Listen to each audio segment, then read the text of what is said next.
In this video, I'll show you how you can fix the Black Ops 6 error.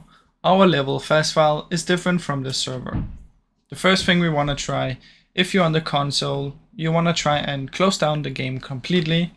And on the PC, you're going to do that by going into Task Manager, Details, find the game in here, and then End Task. Now, once you've done that, what you want to try is, on the console, you want to try and restart your router. But if you're on the PC, we want to check for some troubleshoot settings. You search for troubleshoot settings, open it up and go to additional troubleshooters. In here, you want to find internet connections and check if there's any problem with the internet. Now, once you've done that, you want to try and check if you have a proxy server. Search for proxy and make sure proxy server is off. Also, you want to check if you're using a VPN. Make sure you're not connected to a VPN.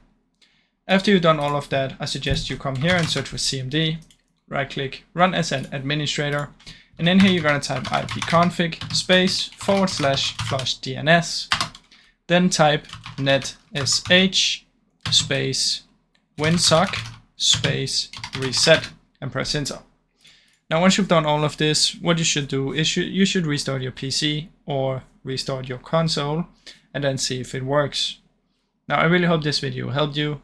If it did, please leave a like and subscribe, as it helps me out a ton. Thank you so much for watching.